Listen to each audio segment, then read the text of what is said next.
Hi all, mid cap ഡോക്ടറിൻ്റെ post market pre മാർക്കറ്റിലേക്ക് എല്ലാവർക്കും സ്വാഗതം. എന്തുകൊണ്ടാണ് ഇത്ര ലേറ്റ് ആണെന്ന് വിചാരിച്ചു കഴിഞ്ഞാൽ എന്തെങ്കിലും ഒരു ഇൻഫർമേഷൻ കിട്ടുകയാണെന്നുണ്ടെങ്കിൽ അതുകൂടി ഇൻക്ലൂഡ് ചെയ്യാമല്ലോ എന്നുദ്ദേശിച്ചാണ് ഇത്രയും നേരം വെയിറ്റ് ചെയ്തത്. പക്ഷെങ്കിൽ നിലവിൽ അങ്ങോട്ടും ഇങ്ങോട്ടും വാക്പോരുകൾ നടക്കുന്നതല്ലാതെ വേറെ പ്രത്യേകിച്ച് അപ്ഡേഷൻസ് ഒന്നും ഇല്ല. അപ്പം ഇന്നലെ നമ്മൾ സംസാരിച്ചത് നമുക്ക് ഇന്ന് നല്ലൊരു എൻട്രി ഓപ്പർച്യൂണിറ്റി നമുക്കുണ്ടായിരുന്നു അല്ലേ. ഞാൻ രാവിലെ മാർക്കറ്റ് ഓപ്പൺ ചെയ്തപ്പോൾ ഞാൻ പറഞ്ഞു നമുക്ക് മുകളിലുള്ളത് 24,000ആണ്. 24,000 മുകളിൽ സസ്റ്റെയിൻ ചെയ്തെങ്കിൽ മാത്രമേ നമുക്കൊരു മോളോട്ടൊരു അപ്സൈഡ് പ്രതീക്ഷിക്കാൻ പറ്റത്തുള്ളൂ. ഇല്ലെങ്കിൽ മാർക്കറ്റ് താഴോട്ട് ഇറങ്ങി വരുന്നു പറഞ്ഞാൽ താഴോട്ട് വരുവാണെന്നുണ്ടെങ്കിൽ നമുക്ക് 23,800 ആയിരിക്കും നമ്മുടെ സപ്പോർട്ട് എന്ന് പറഞ്ഞു. അപ്പോൾ ഈ റേഞ്ചിനകത്താണ് മാർക്കറ്റ് ഒരു സാധ്യത എന്നാണ് നമ്മൾ രാവിലെ പറഞ്ഞിരുന്നത്. അപ്പോൾ നിങ്ങൾ എപ്പോഴും ശ്രദ്ധിക്കണം. എന്നെ ആദ്യം മുതലേ പിന്തുടരുന്നവരാണെന്നുണ്ടെങ്കിൽ നിങ്ങൾക്ക് ഞാൻ പറയാതെ തന്നെ അറിയാം. നമ്മളിപ്പോൾ ഈ വരച്ചേക്കുന്ന ലൈനുകളൊക്കെ എപ്പോഴും ഇതൊരു വരയല്ല. നിങ്ങളത് ആദ്യം മനസ്സിലാക്കുക. ഇത് ഞാൻ നേരത്തെ പല പ്രാവശ്യം പറഞ്ഞിട്ടുള്ളതാണ്. നേരത്തെ എന്നെ ഫോളോ ചെയ്യുന്നവർക്കെല്ലാം അറിയാം. നമ്മളെപ്പോഴും ഒരു വര വരയ്ക്കുമ്പം അതൊരു റേഞ്ച് ബൗണ്ട് വര, ഒരു റേഞ്ചാണ് ആ വര. ഓക്കെ, നമ്മളെപ്പോഴും ഒരു വര വരയ്ക്കുമ്പം ഈ വര ഇങ്ങനെയാണ്. ഇതാണ് ആ വര എന്ന് പറഞ്ഞാൽ ഇതാണ്. ആ വരയുടെ നടുക്കൂടെ ഒരു ലൈൻ വരയ്ക്കുവാണെന്നുണ്ടെങ്കിൽ, നമ്മളിപ്പോൾ ഇങ്ങനെ ഒരു ലൈൻ വരയ്ക്കുവാണെന്നുണ്ടെങ്കിൽ ഈ ലൈൻ്റെ താഴോട്ടും മുകളോട്ടും 5, 7, 10 പോയിൻ്റ് അങ്ങോട്ടും ഇങ്ങോട്ടും ഒരു റേഞ്ചുണ്ട്. ആ റേഞ്ചിനകത്തിലായിരിക്കണം മാർക്കറ്റ് വന്ന് തട്ടിപ്പോവുകയോ തിരിച്ചു പോവുകയോ കൺസോൾട്ടേറ്റ് ചെയ്യുകയോ ഒക്കെ ചെയ്യുന്നതിൻ്റെ ഒരു ഏരിയ എന്ന് പറയുന്നത് ആ ഒരു ഏരിയയാണ്. മനസ്സിലായില്ലേ? അപ്പം നമ്മളെപ്പോഴും ദൈവം സഹായിച്ച് ഞാൻ വരയ്ക്കുന്ന വരകളൊക്കെ കൃത്യമായിട്ട് വർക്ക് ചെയ്ത് അവിടെ തട്ടി തിരിച്ചു പോകുന്നുള്ളതൊക്കെ ശരിയാണ്. പക്ഷേ ഞാൻ അതിൻ്റെ സത്യാവസ്ഥ എന്ന് പറഞ്ഞു കഴിഞ്ഞാൽ, ആ വരയുടെ പിന്നിലെ സത്യാവസ്ഥ എന്ന് പറഞ്ഞു കഴിഞ്ഞാൽ അതെപ്പോഴും ഒരു റേഞ്ച് ആയിരിക്കും. അപ്പം ആ ഒരു വര എടുക്കുകയാണെങ്കിൽ ആ വരയുടെ മുകളോട്ടൊരു 5, 10 പോയിൻറ്റും താഴോട്ടൊരു 5, 10 പോയിൻറ്റും അതിൻ്റെ ഒരു റേഞ്ച് ബൗണ്ടായിരിക്കും. അതിൻ്റെ കാരണം എന്ന് വെച്ചാൽ ഇപ്പോൾ ഇവിടെ ഇന്ന് പലർക്കും ആ വര മുട്ടാൻ വേണ്ടി നോക്കിയിരുന്ന ആൾക്കാരുണ്ട്. അതേസമയം പഴയ ആൾക്കാരൊക്കെ ധാരാളം പേര് ചാടിക്കറി ഓരോ ട്രേഡ് എടുത്തിട്ടുണ്ട്. ഇവിടെയാണെങ്കിലും മാർക്കറ്റ് താഴെ വന്ന് ഈ ഏരിയയിലെത്തിയപ്പോൾ റിസ്കി ട്രേഡേഴ്സ്, എല്ലാവരും അല്ല ഞാൻ പറഞ്ഞത്, റിസ്കി ട്രേഡേഴ്സ് ഇവിടെ ട്രേഡ് എടുത്തിട്ടുണ്ട്. ട്രേഡ് എടുത്ത് രാവിലത്തെ 10 മിനിറ്റ് കൊണ്ട് തന്നെ പ്രോഫിറ്റ് എനിക്ക് സ്ക്രീൻഷോട്ട് അയച്ച് അവർ ഇറങ്ങിപ്പോയ ധാരാളം ആൾക്കാരുണ്ട്. മനസ്സിലായില്ലേ? അപ്പോൾ അവരൊക്കെ കുറച്ച് എക്സ്പീരിയൻസ്ഡ് ആണ്, അവർക്ക് അറിയാം. അവർ നാളുകളായിട്ട് എന്നെ പിന്തുടരുന്നവരാണ്. അപ്പോൾ ഞാൻ പറഞ്ഞതിൻ്റെ താല്പര്യം എന്ന് പറഞ്ഞു കഴിഞ്ഞാൽ, ഞാനിപ്പം നിങ്ങളങ്ങനെ ചെയ്തില്ല അതിന് കുറ്റം പറയുക അങ്ങനെയൊന്നുമല്ല. ഇനി ഭാവിയിൽ വരുമ്പോഴും ഞാൻ പറയുന്ന കാര്യം വെച്ചാൽ, നമ്മളെപ്പോഴും ഒരു ലൈൻ മുട്ടാൻ വേണ്ടി നോക്കിയിരിക്കല്ലേ. മനസ്സിലായില്ലേ? ആ ഒരു ഏരിയ എത്തുമ്പം അതൊരു ഏരിയയാണ്. ആ ഏരിയയിൽ എത്തുമ്പോൾ നമ്മൾ പ്രോഫിറ്റ് ബുക്ക് ചെയ്യുകയോ അല്ലെങ്കിൽ എൻട്രി ഓപ്പർച്യൂണിറ്റി നമ്മൾ ശ്രമിക്കുകയോ ചെയ്യുക. പക്ഷേ ഇവിടെ എപ്പോഴും റിസ്കി ട്രേഡേഴ്സിനെ ഉള്ള ഓപ്പർച്യൂണിറ്റി, നോർമൽ ട്രേഡറിൻ്റെ കാര്യമല്ല ഞാൻ പറഞ്ഞത്, റിസ്കി ട്രേഡേഴ്സിൻ്റെ കാര്യമാണ് പറഞ്ഞത്.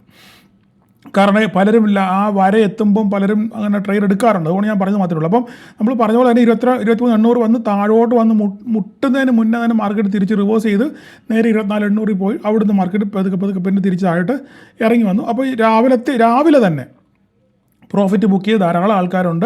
അപ്പോൾ ഞാൻ ഒരു പോൾ ഇട്ട് കഴിഞ്ഞപ്പോൾ തന്നെ മാന്യമായി പ്രോഫിറ്റ് ബുക്ക് ചെയ്ത് പോയവർ ധാരാളം ആൾക്കാരുണ്ട്. അപ്പോൾ ഓക്കെ, ഞാൻ പറഞ്ഞല്ലോ, ഇതിനകത്തിൽ നമ്മൾ ഈ ഓപ്ഷൻ ബാങ്കിനകത്തിൽ ഒറ്റ കാര്യം നമ്മൾ മനസ്സിലാക്കിയാൽ മതി. ലാഭമല്ല നമുക്ക് പ്രധാനം. മനസ്സിലായി പറഞ്ഞ്, ലാഭമല്ല നമുക്ക് പ്രധാനം. നമ്മളുടെ പ്രധാന ലക്ഷ്യം വെച്ചാൽ നമ്മുടെ നഷ്ടത്തെ ലഘൂകരിക്കുക എന്നുള്ളത്. ഞാനിത് പറയുമ്പോൾ പലർക്കും എതിർപ്പ് കാണും. പക്ഷേ നിങ്ങൾ അതിൻ്റെ റിയാലിറ്റി മനസ്സിലാക്കുക. നമ്മളുടെ നഷ്ടത്തെ ലഘൂകരിക്കുക, നമ്മുടെ ക്യാപിറ്റലിനെ പ്രൊട്ടക്റ്റ് ചെയ്യുക, ഇതായിരിക്കണം നമ്മുടെ മെയിൻ തീം, നമ്മുടെ മെയിൻ ലക്ഷ്യം അതായിരിക്കണം. മനസ്സിലായോ? ഇത് രണ്ടും നിങ്ങൾ പിന്തുടരുകയും അത് പാലിക്കപ്പെടുകയും ചെയ്യുകയാണെന്നെങ്കിൽ പ്രോഫിറ്റ് ഓട്ടോമാറ്റിക്കായിട്ട് വരും. യാതൊരു സംശയവുമില്ല. ഓക്കെ, അപ്പം അതുകൊണ്ട് എനിക്ക് പറയാനുള്ള കാര്യം, നിങ്ങൾ ലാഭത്തിനെ അങ്ങനെ പിന്തുടർന്ന് പോകാനല്ല ശ്രമിക്കേണ്ടത്. ആദ്യം നിങ്ങളുടെ നഷ്ടത്തെ ടാക്കിൾ ചെയ്യാൻ പഠിക്കുക, അല്ലെങ്കിൽ നഷ്ടത്തെ മിനിമൈസ് ചെയ്യാൻ ശ്രമിക്കുക, അല്ല നമ്മുടെ ക്യാപിറ്റലിനെ പ്രൊട്ടക്റ്റ് ചെയ്യാൻ ശ്രമിക്കുക. അതിന് ശേഷമാണ് നമ്മൾ പ്രോഫിറ്റിനെ പറ്റി ചിന്തിക്കണം. അപ്പോൾ ഇവിടെ നമ്മൾ എന്ത് ചെയ്യണം? മിനിമം ലോസിൽ അല്ല മിനിമം സ്റ്റോപ്പ് ലോസിൽ നമ്മൾ എപ്പോഴും ട്രേഡിനെ പറ്റി ചിന്തിക്കുക. അപ്പോൾ നമുക്ക് ഇവിടെ വേണമെങ്കിൽ മിനിമം സ്റ്റോപ്പ് ലോസ് ഉണ്ട്. ഇവിടെ അറിയുമ്പോൾ ആ മാർക്കറ്റ് എത്തി കഴിഞ്ഞാൽ നമ്മുടെ സ്റ്റോപ്പ് ലോസ് എവിടെയാണ്?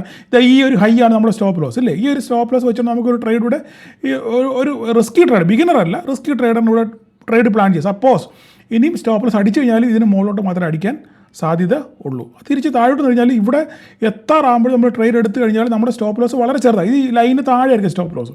ഇല്ല, അതിന് താഴെ പോകണം, നമുക്ക് എക്സിറ്റ് ചെയ്യാം ഇല്ലേ? അപ്പോൾ അത് ഞാൻ പറഞ്ഞില്ല, 1-2 ദിവസം കൊണ്ടല്ല അത് സാധിക്കുന്നത്. നിരന്തരമായി നമ്മൾ ഈ ചാർട്ടുകളൊക്കെ നോക്കി ഇരുന്ന് കണ്ട് പരിശീലിച്ച് കുറേ കണ്ട് തഴക്കമായി കഴിയുമ്പോഴാണ് നമുക്കത് മനസ്സിലാവും. അല്ലാതെ പിറ്റേ ഇന്ന് ഞാൻ പറഞ്ഞു നാളെ അങ്ങനെ ഇതൊക്കെ പറഞ്ഞ് പോയി ചാടി കയറി ചെയ്യുകയല്ല, ഞാൻ ജസ്റ്റ് പറഞ്ഞെന്ന് മാത്രമേ ഉള്ളൂ. ഓക്കെ, അതിനുശേഷം മാർക്കറ്റ് താഴോട്ട് വന്നു. 23,800 സപ്പോർട്ട് എടുത്തു, അവിടെ കടന്ന് കുറേ നേരം ആടി കളിച്ചു, പിന്നെ നേരെ തിരിച്ചു പോയി. ഈ ഏരിയയിലെത്തിയപ്പോഴും, ഈ ഓപ്പണിംഗ് റേഞ്ച് എത്തിയപ്പോഴും ഞാൻ ഗ്രൂപ്പിൽ മെസ്സേജ് ഇട്ടു, ഇല്ലേ, ഓപ്പണിംഗ് റേഞ്ച് എത്തി. നമ്മൾ പല പ്രാവശ്യം ഓപ്പണിംഗ് റേഞ്ചിൻ്റെ പ്രാധാന്യത്തെപ്പറ്റി നമ്മൾ പല പ്രാവശ്യം ഗ്രൂപ്പിൽ പറഞ്ഞിട്ടുണ്ട്, വീഡിയോയിലും പറഞ്ഞിട്ടുണ്ട്. അതിനുശേഷം പിന്നെ അവിടുന്ന് പതുക്കെ ആടി തൂങ്ങി നേരെ മാർക്കറ്റ് താഴോട്ട് വന്നു. അവസാനം വീണ്ടും 23,800 തന്നെ മാർക്കറ്റ് എന്ത് ചെയ്തു, ക്ലോസ് 23,775 ക്ലോസ് ചെയ്തു. ഇതാണ് സംഭവം. നിങ്ങൾ കമൻറ്റ് ചെയ്യുക എന്താ സംഭവിച്ചെന്നുള്ള കാര്യം. ഓക്കെ, അതിനുശേഷം ഇനിയും എന്താ സംഭവിക്കാൻ പോകുന്നത്? ഇപ്പം നമ്മളിനിയിപ്പം ഗ്ലോബൽ ന്യൂസ് നോക്കുകയാണെന്നുണ്ടെങ്കിൽ നമ്മളുടെ ADR, നിലവിലത്തെ ADR, ഇൻഫിയുടെ ADR 2.36, Wipro 1.56, HDFC 1.64, ICICI bank 1%, Reliance ഏകദേശം 1.79 ഒക്കെ നെഗറ്റീവിലാണ് ഓടിക്കൊണ്ടിരിക്കുന്നത്. അപ്പം ഈ IT-യുടെ കാര്യം പറയുകയാണെന്നുണ്ടെങ്കിൽ TCSൻ്റെ റിസൾട്ട് വന്നു. പക്ഷേ TCSൻ്റെ റിസൾട്ട് വന്നെങ്കിലും അത്ര അങ്ങോട്ട് വലിയ റിസൾട്ടാണെന്ന് പറയാൻ പറ്റത്തില്ല. എങ്കിലും ഈ മോശം സാഹചര്യങ്ങളിലും TCS പിടിച്ചു നിന്നെന്ന് വേണമെങ്കിൽ നമുക്ക് പറയാൻ പറ്റും, ജനറലായിട്ട് പറയുകയാണെന്നുണ്ടെങ്കിൽ. പിന്നെ അവരുടെ പ്രോഫിറ്റ് കൂടാൻ ഒരു കാരണം വെച്ചാൽ നമ്മൾ ഡോളർ ടേംസിൽ നോക്കുകയാണെന്നുണ്ടെങ്കിൽ IT കമ്പനികൾക്കൊക്കെ അവരുടെ വരുമാനം ഡോളറിലേ വരുന്നത്. അപ്പോൾ ഇന്ത്യയുടെ ഇന്ത്യൻ കറൻസിയിലോട്ട് നമ്മളത് തട്ടിച്ച് നോക്കുമ്പോൾ അവർക്ക് ഇന്ത്യൻ റുപ്പി കൂടുതൽ കിട്ടും, ഇല്ലേ. 88 രൂപയൊക്കെ കടന്നിരുന്ന ഈ റുപ്പീസ് ഏകദേശം 95 രൂപ വരെ പോയി. അപ്പോൾ അതിനനുസരിച്ച് നല്ല ഹ്യൂജ് ഡിഫറൻസ് അവർക്ക് അവരുടെ ഇൻകത്തിനകത്തിൽ വരും ഇന്ത്യയിൽ. അപ്പം അതും അവരുടെ ഒരു പ്രോഫിറ്റ് കൂടാനുള്ള ഒരു കാരണമാണെന്നാണ് എൻ്റെ ചെറിയൊരു നിഗമനം. എൻ്റെ പരിമിതമായ അറിവിലാണ് ഞാൻ പറയുന്നത്. നാളെ എന്നെ വന്ന് പൊങ്കാലയൊന്നും വിടില്ല. അല്ല, ഞാൻ ഉള്ള കാര്യം എനിക്ക് മനസ്സിലായ കാര്യമാണ്, ഞാനത് വിദഗ്ധനൊന്നുമല്ല. എങ്കിലും റിസൾട്ട് ഓക്കെയാണെന്ന് പറയാം. പക്ഷേങ്കിൽ എനിക്കൊന്ന് മാർക്കറ്റ് അത് അങ്ങോട്ട് ശരിക്കും അതങ്ങോട്ട് ഇഷ്ടപ്പെട്ടിട്ടില്ലാണെന്ന് എനിക്ക് തോന്നുന്നത്. കാരണം അതുകൊണ്ടാണ് ഇൻഫിയും മറ്റ് ADRകളൊക്കെ നെഗറ്റീവിൽ ഓടിയുന്നത്. അപ്പോൾ ഇതുപോലെ തന്നെയൊക്കെ ആയിരിക്കുമല്ലോ മറ്റവരുടെയും എന്നുള്ള ധാരണയിലായിരിക്കണം ഇതിങ്ങനെ പ്രതികരിക്കുന്നത്. എന്തായാലും നാളെ രാവിലെ ഓപ്പൺ ചെയ്യുമ്പോൾ നമുക്കറിയത്തുള്ളൂ TCS ADRലില്ല. ഒന്നാമത്തെ കാര്യം അത്. അപ്പോൾ അത് നമുക്കങ്ങ് വിടാം. രണ്ടാമത്തെ കാര്യം, നിലവിൽ നോക്കുകയാണെന്നുണ്ടെങ്കിൽ US മാർക്കറ്റ് ഓടുന്ന ഒരു ഫ്ലാറ്റായിട്ടാണ് ഓടിക്കൊണ്ടിരിക്കുന്നത്.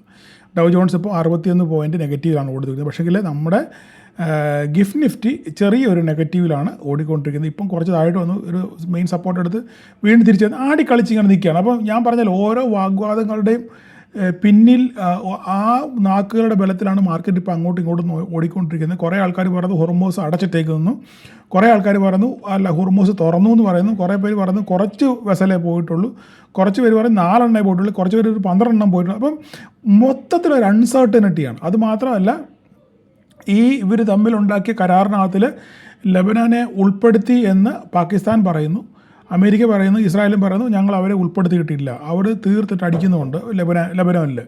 അപ്പം ഇതെല്ലാം കൂടെ ചിന്തിക്കുമ്പം, അപ്പോൾ ചുരുക്കം പറഞ്ഞു കഴിഞ്ഞാൽ പാകിസ്ഥാൻ അത് പെട്ടിരിക്കുകയാണ്. ഓക്കെ, ഇസ്രായേലാണ് തീർത്തിട്ട് അടിക്കുന്നുമുണ്ട്. അപ്പം ആ കാര്യത്തിന് അതിലൊരു തീരുമാനം, ഒരു അൺസർട്ടനിറ്റി ഉണ്ട്. അതിനിടയിൽ ശനിയാഴ്ച JD വാൻസ് പാകിസ്ഥാനിൽ വരുന്നുണ്ട്. അപ്പോൾ ഇതിനെതിരെ ചർച്ച നടക്കാനുള്ള ഒരു സാധ്യത ഉണ്ട്, ഇല്ല എന്നൊക്കെ പറയുന്നു. JD വാൻസ് വരത്തില്ല എന്ന് പറയുന്നു, വരുന്നു എന്ന് പറയുന്നു.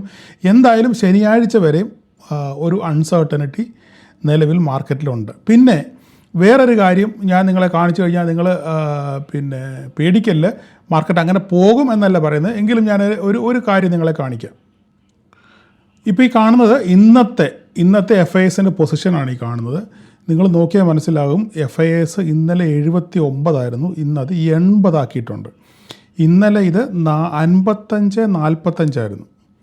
ഓക്കെ, ഇന്ന് ഈ 50, അതായത് പ്രോയെ ലോങ് കുറച്ച് 50-50 ആക്കി. 50% ഷോർട്ടും 50% ലോങ്ങും, 80% പിന്നെ FIS ഷോർട്ടുമാണ്.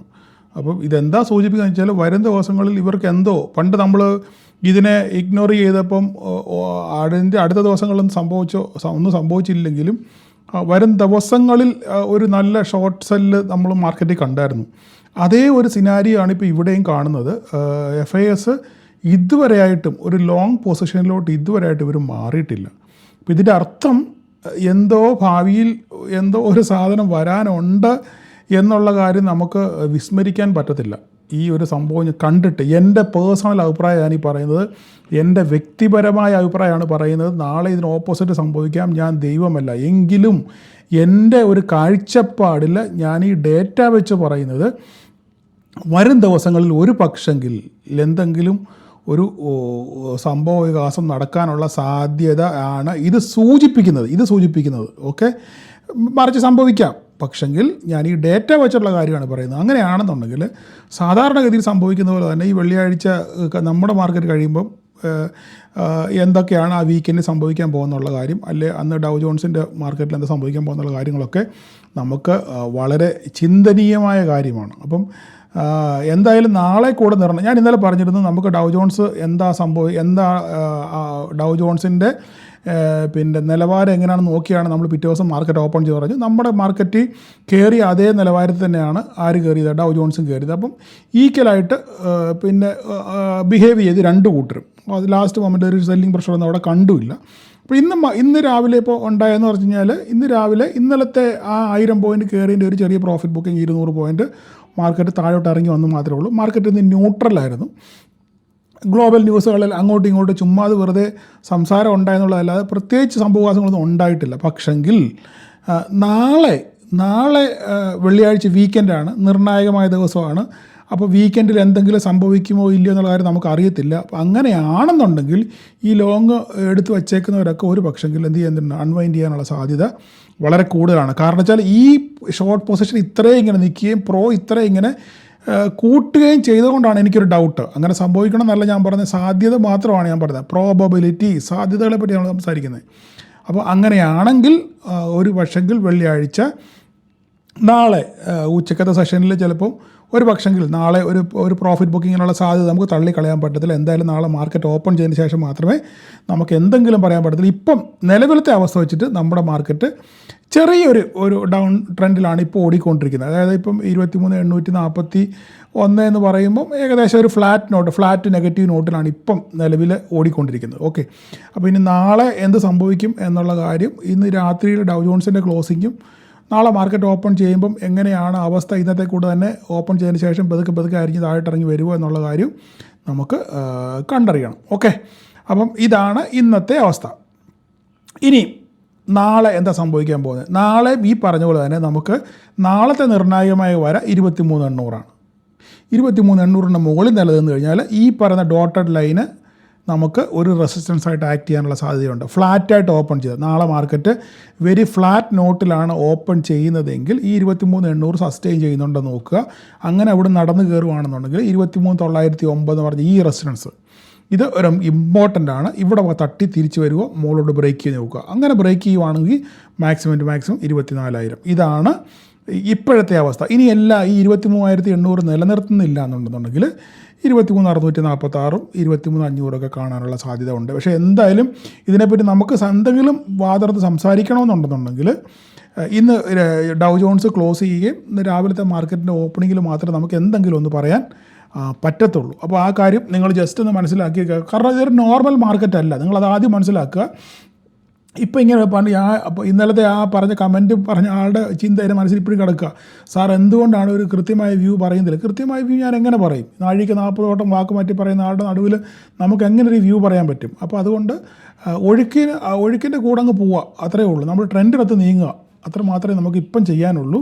അപ്പോൾ മാർക്കറ്റ് ഓപ്പൺ ചെയ്തതിന് ശേഷം മാത്രമേ നമുക്കൊരു കൃത്യമായിട്ടൊരു അഭിപ്രായം അല്ലെങ്കിൽ ഒരു ട്രെൻഡ് നമുക്ക് കൺഫേം ചെയ്യാൻ പറ്റത്തുള്ളൂ. ഇതുപോലെ തന്നെ ബാങ്ക് നിഫ്റ്റി നോക്കുകയാണെങ്കിലും ഇന്നലെ 3,000 പോയിൻറ്റിനടുത്ത് കയറി, ഇന്ന് 1000 പോയിൻറ്റ് തിരിച്ച് താഴോട്ട് ഇറങ്ങിയിട്ട് 1000 പോയിൻറ്റ് തിരിച്ചായിട്ട് ഇറങ്ങിയാണ് ലാസ്റ്റ് മൊമെൻറ്റിലാണ് ചെറിയൊരു റിക്കവറി കണ്ടത്. അപ്പം 54,000-ലാണ് ബാങ്ക് നിഫ്റ്റി നിൽക്കുന്നത്. അപ്പം അത് ഈ പറഞ്ഞ പോലെ തന്നെ ഏകദേശം ഒരു സപ്പോർട്ട് റേഞ്ചിലാണ് ബാങ്ക് നിഫ്റ്റി നിൽക്കുന്നത്. മിഡ് ക്യാപ്പ് നിൽക്കുകയാണെങ്കിലും ഇതിനെപ്പറ്റിയൊക്കെ നമുക്ക് അഭിപ്രായം പറയണമെങ്കിൽ മാർക്കറ്റ് ഒന്ന് സ്റ്റെബിലൈസ് ചെയ്തെങ്കിൽ മാത്രമേ നമുക്ക് എന്തെങ്കിലും പറയാൻ പറ്റത്തുള്ളൂ. മിഡ് ക്യാപ്പ് ആണെങ്കിലും ഒരു റേഞ്ചിനകത്തിലാണ് നിൽക്കുന്നത്. എങ്ങോട്ടെങ്കിലും ബ്രേക്ക് ചെയ്തെങ്കിൽ മാത്രമേ നമുക്ക് എന്തെങ്കിലും ഒരു കാര്യം പറയാൻ പറ്റും. സെൻസെക്സിൻ്റെ കാര്യം നോക്കുകയാണെന്നുണ്ടെങ്കിൽ നോക്കുകയാണെങ്കിലും അതും ഒരു റേഞ്ച് കൊണ്ടാണ്. നമുക്ക് നാളെ 76,800 കടന്ന് കിട്ടിക്കഴിഞ്ഞാൽ നമുക്ക് 77,290 കിട്ടാനുള്ള സാധ്യതയുണ്ട്. നമുക്ക് നോക്കാം നാളെ ലൈവ് മാർക്കറ്റിൽ നമുക്ക് എന്താ സംഭവിക്കുക എന്നുള്ളത് നോക്കാം. ഇതിൻ്റെ ലെവലുകളൊക്കെ നിങ്ങളുടെ കയ്യിൽ ഇരിപ്പുണ്ട് അല്ലേ? 76 670 ലെവലൊക്കെ ഇരിപ്പുണ്ട്. ഇപ്പോൾ നമുക്ക് സെൻസെക്സിൽ പുതിയൊരു ലെവൽ വരയ്ക്കണമെന്നുണ്ടെങ്കിൽ നമുക്ക് ഈ ഹൈ ഒരു ലെവലായിട്ട് നമുക്ക് ഇപ്പോൾ ആക്ട് ചെയ്യും. ഈ ഹൈ ഇതൊരു നല്ല ഹൈയാണ്. ഓക്കെ, അപ്പോൾ നമുക്ക് കിട്ടിയല്ലോ. അപ്പം നമുക്ക് 802, 290, 77, 631 സെൻസെക്സിനകത്തിലും കിട്ടി. ഈ ലെവലുകളോട് നിങ്ങൾ മാർക്ക് ചെയ്ത് വെക്കുക. മുകളിലോട്ട് പോയാൽ 78, 670. അപ്പോൾ ഇതൊക്കെ നിങ്ങൾ മാർക്ക് ചെയ്ത് വെക്കുക. വേറെ കൂടുതലൊന്നും പറയാൻ ഞാൻ പറഞ്ഞല്ലോ, ഇപ്പോഴത്തെ അവസ്ഥയിൽ നമ്മൾ എന്ത് പറഞ്ഞാലും അത് അബദ്ധമായി തീരത്തേ ഉള്ളൂ. കാരണം നമുക്കറിയത്തില്ല അടുത്ത നിമിഷം എന്താ സംഭവിക്കാൻ പോകുന്നുള്ള കാര്യം. ഓക്കെ, അപ്പം എന്തായാലും നാളെ മാർക്കറ്റ് ഓപ്പൺ ചെയ്തതിന് ശേഷം നമുക്ക് തീരുമാനിക്കാം. നാളെ വെള്ളിയാഴ്ചയാണ്, നാളെ പള്ളിയിൽ പോകണമെന്ന് വിചാരിക്കുന്നു. ഇനി ഒത്തിരി ദിവസങ്ങളില്ലല്ലോ കുവൈറ്റിൽ. അപ്പം നാളെ ഒന്ന് പള്ളിയിൽ പോകണമെന്ന് വിചാരിക്കുന്നു. അപ്പോൾ രാവിലെ പള്ളിയിൽ പോകണം. എന്തായാലും കുറച്ച് നേരം ഞാൻ മാർക്കറ്റിൽ കാണും. അതിന് ശേഷം ലെവലുകളും മറ്റ് കാര്യങ്ങളൊക്കെ പറഞ്ഞതിന് ശേഷം മാത്രമേ ഞാൻ പോകത്തുള്ളൂ. എനിവേ, അപ്പം എല്ലാവർക്കും നാളെ ഒരു പ്രോഫിറ്റബിൾ ഡേ ആശംസിക്കുന്നു. Thank you all.